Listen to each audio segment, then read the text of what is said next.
عورت مرد دونوں پہ نماز فرض ہے. مرد تو مہینے میں 30 دن نماز پڑھتے ہیں، پڑھتے ہیں. خواتین نہیں پڑھ سکتی.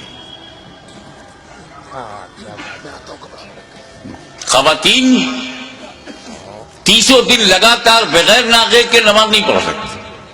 ایک وقت ایسا آتا ہے، کچھ دن ان پر ایسے گزرتے ہیں جس میں وہ پاک نہیں ہوتی، تو ان دنوں میں ان سے نماز معاف ہے، قضا بھی نہیں. جب پاک صاف ہو جاتی ہے 5 دن 3 دن 10 دن زیادہ سے زیادہ جو بھی مدت ہے اس میں پاک صاف ہو کر کے پھر وہ اپنا نماز کا سلسلہ شروع کرتی. کوئی بھی نوجوان مسلم خاتون جو امید سے نہیں ہے، حمل سے نہیں ہے، وہ 30 دن نماز نہیں پڑھ سکتی. 21 دن 22 دن اس کے بعد ناپاکی کا دور شروع.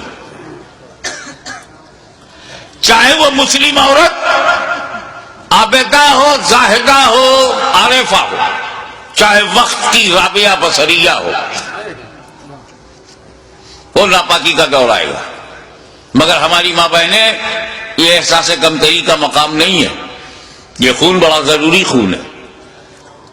یہ رب کی بہت بڑی نعمت بھی ہے کہ جب وہ امید سے ہو جاتی ہے عورت، اس کو پیٹ میں حمل قرار پاتا ہے تو یہی خون ڈائیورٹ ہو جاتا ہے بچے کی طرف، اور اسی خون سے اعضائے بدن بنتے ہیں.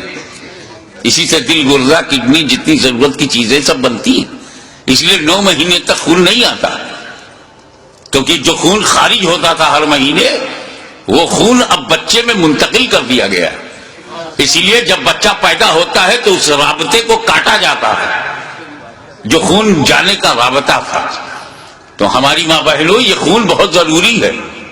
یہی خون تو بچوں پہ احسان ہے ماں کا کہ اپنے خون سے والدہ نے اسے سینچا ہے. یہ خون بہت ضروری ہے.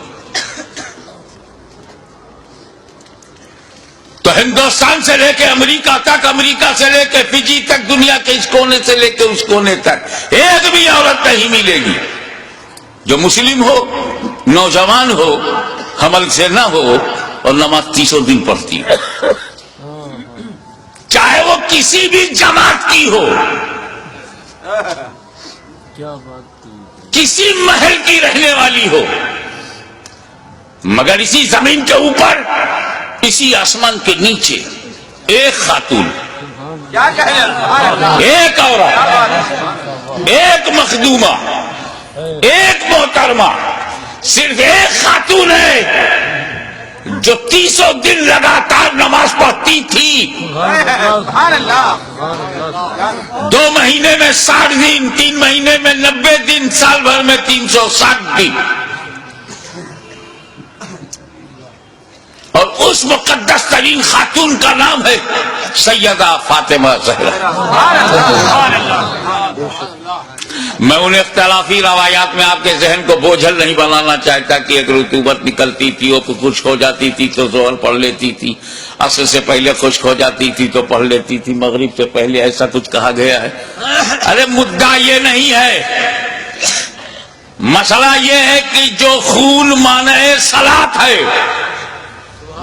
جو نماز پڑھنے سے روکتا ہے، وہ خون حضرت فاطمہ میں نہیں تھا. وہ خون ہوتا تو انہیں بھی نماز میں رکنا پڑتا، پاکی کا انتظار کرتی، لیکن وہ خون ان میں تھا ہی نہیں، اس لیے مسلسل نماز پڑھتی رہی. لیکن میرے مولا سیدہ فاطمہ میں وہ خون نہیں تھا، مگر وہ خون تو بہت ضروری ہے.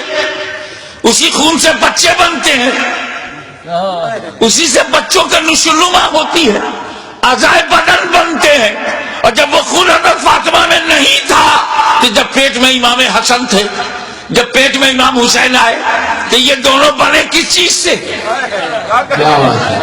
عورتوں کا وہ خون جو مانع صلاۃ ہو اور اعضائے بدن کی تخلیق میں معاون ہو، جب وہ حضرت فاطمہ میں وہ خون ہی نہیں تھا تو یہ حسنین کریمین بنے کس چیز سے، کس مٹیریل سے؟ تو وہ کیا بتائیں گے جن کے سارے عقائد کسی نالے میں پٹے ہوئے ہوں؟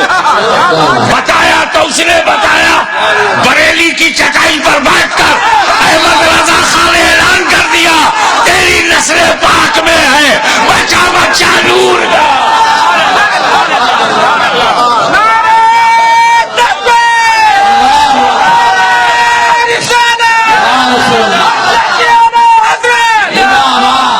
تیری نسل پاک میں ہے بچہ بچہ نور کا، تو ہے عین نور، تیرا سب گھرانہ نور کا۔